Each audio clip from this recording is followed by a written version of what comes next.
It's the age-old, two brothers grow up with an alcoholic parent. One guy becomes just like that alcoholic parent. The other guy goes, right? Just that change of environment. And so like I had a mother that loved me, that saw the writing on the wall, and as messed up as she was and alcohol and all that stuff, God gave you a mind and he gave you ideas and vision and relationships and networks and all these different things. And you go, Ruslan. I believe this generation wants to see your scars. We want to have a curated and perfect polished image, but like, that's not life, man. Life is messy.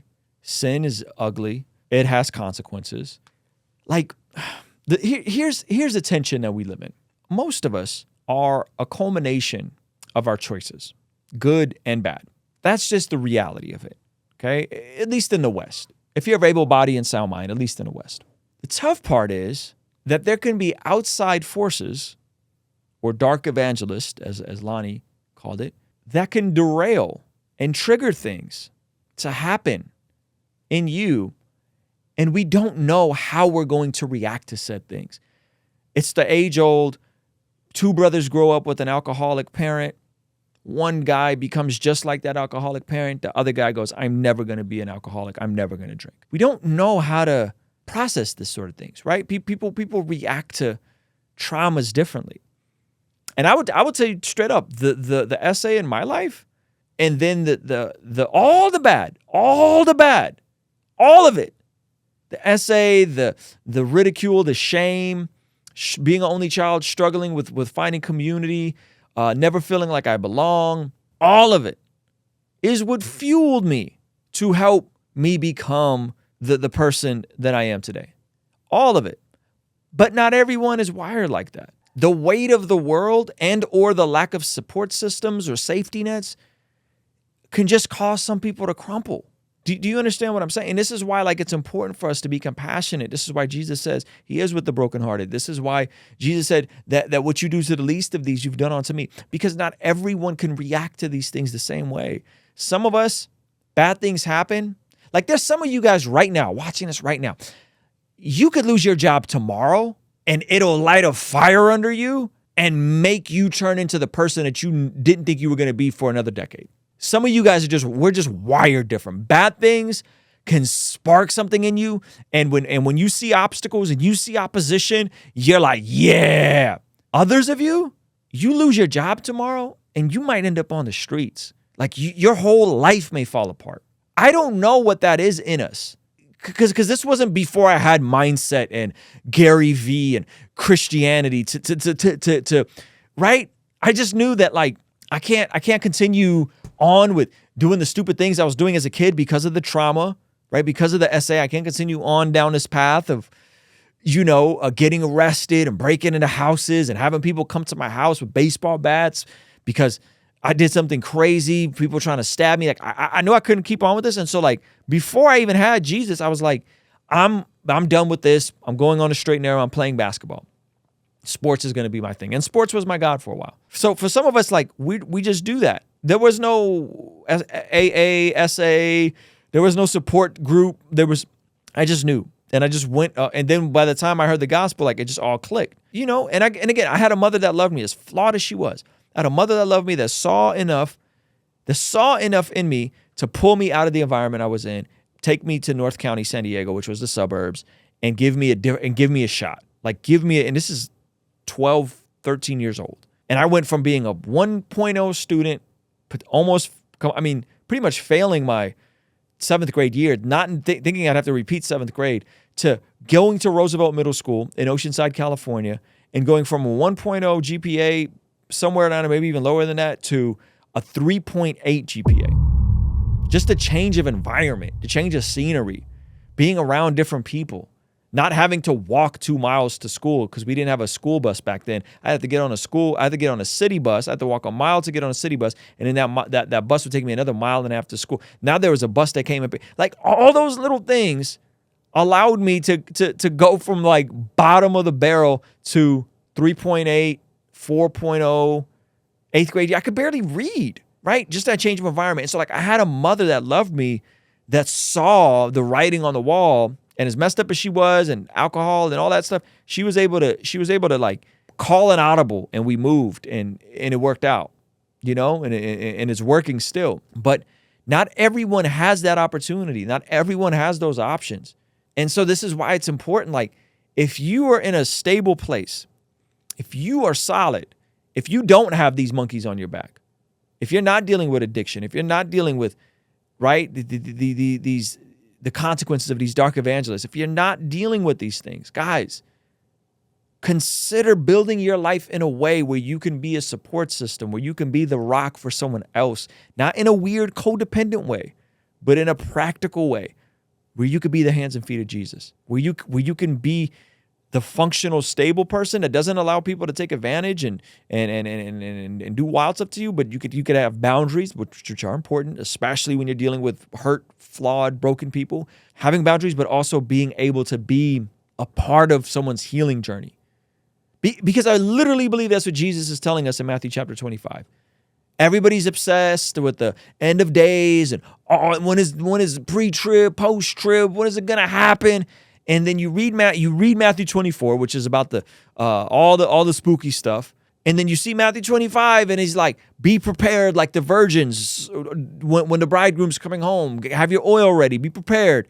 And then it's like, and then he goes from like talking about the end of days to like the parable of the talents and making the most with your time, talent, and treasure on this side of eternity. And wait a minute. I am so confused, Jesus. You're talking about you go from end of days apocalyptic literature to be prepared and be in a position where you're leveraging your time, talent, and treasure on this side of eternity. And then he goes right into the case for the least of these. There's a lot of spooky stuff, scary stuff in the world. There's nuclear war, all these things. Russia, Ukraine, this stuff is scary stuff, okay? And if you think about the end of the world, you see Jesus talking about the end of the world, the end of days. But then it goes into this very practical, oh, and by the way, make the most of your time, talent, and treasure. By the way, if God gave you 5 talents, you better not bury those talents. You better take those 5 and get 5 more. If God gave you 3, you better not bury those 3. You better take those 3 and get 3 more. Oh, God gave you 1, you feel like you don't got a whole lot of talent. Okay, yeah, you crazy if you just bury that talent. You better level up. Hey, you want to see something crazy? 67% of the people who watch this channel are not subscribed. Do me a quick favor, make sure you hit that subscribe button so you stay up to date on all the videos here on the Blessed God Studios channel. Because God is a master that sows where he doesn't reap. Like, what? This is a shrewd God in the story. And then it goes right into, and when I was naked, you clothed me. And when I was in prison, you visited me. When I was hungry, you fed me. When did we do these things, Jesus? We don't remember seeing you be naked. He's like, oh, what you did to the least of these, you've done unto me. Interesting, those two, the parable of the talents and the least of these. And by the way, that's at the end of days.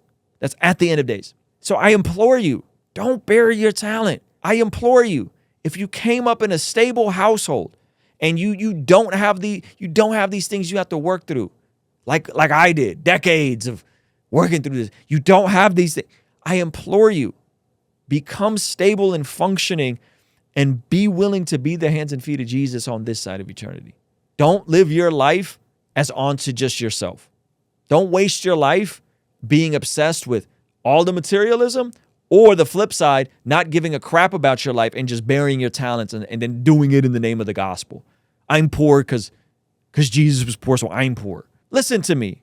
If you can ethically build wealth and take care of your family at the same time, and you don't have to compromise your faith and you don't have to compromise your family, and you could do it ethically, and you don't, the parable of the talents is about you.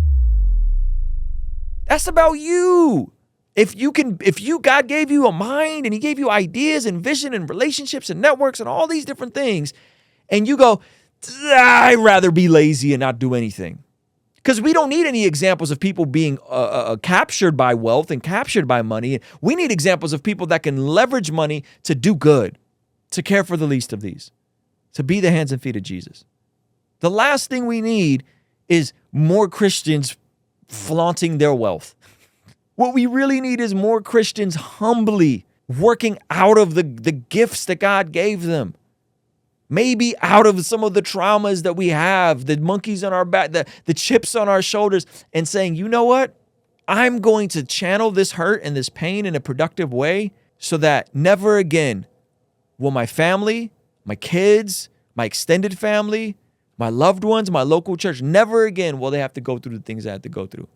That I could be the rock that someone could lean on and point them to the rock, which is Jesus. We all know the Christians that overdo it. We get it. Preachers in sneakers, I get it. I understand. But we need more people to say, yeah, you know what? I started this program that can help folks transitioning from prison to develop skills that can get them in the marketplace so that they can have a shot at, right? But this is all very difficult to do if your house isn't in order, by the way. It's very difficult to do if you can't get your finances straight. You can't get your marriage in order. Very difficult to do if you're struggling and again, I understand this isn't for everybody. This is not for everybody. Hear me loud and clear. We all have different talents and things and expressions that we all got. But I'm going to keep it a buck. I'm the guy with the 5 talents. That's how I feel. I'm the guy with the 5 talents. So when you guys see us doing things and the output and the videos and the streams and all that kind of stuff, listen, it's because I'm going to give an account. I'm going to give an account. And if you're like me where, man, you maybe it was the bad things that fueled you to become efficient and be good at multiple things, don't bury those gifts. Use them to be the hands and feet of Jesus on this side of eternity, because I promise you there's people that need you. There's people that need you. Don't live a life onto material wealth and blessing and financial, and there's nothing wrong with you having a nice car or having some nice shoes. That's not having a nice house. But if that's all there is, and at the same time, don't bury it where you're a complete loser by any worldly metric because you just don't give a crap. Because you don't even want to try. It's not that I respect people that try and fail. I respect people that try and fail. I don't respect people that don't try. If you have went out and attempted and it just didn't work out, or you just were in the wrong season, or maybe it was the right thing at the wrong time, maybe it was the wrong thing at the right. Listen, I respect that. I don't respect the folks that are just like, yeah, I'm just gonna not do anything because what's the point? You're basically a nihilistic Christian then. You're basically a nihilistic Christian. That doesn't make, it's like a contradiction. You know there's hope and you know we got work to do on this side of eternity, yet you just gonna bury your talent. It's hard for me to respect that personally. Doesn't mean I don't love you, right? Doesn't mean we can't be friends, but I struggle with that. Hey, this clip is from our daily after party stream. If you enjoyed it, consider signing up for our Patreon community for only $5 a month, where you get access to the replays of our daily after party streams, as well as the uncut extended versions of our podcast, Discord access that's private, and a discount code for our merch store, only $5 a month. And ultimately, it's the best way to help us contextualize the gospel of Jesus using media, podcasting, and of course, YouTube. The link for that is in the description or in the pinned comment. The perks are amazing. You should get on there. It's only $5 a month. I'll see you over there, all right? Peace.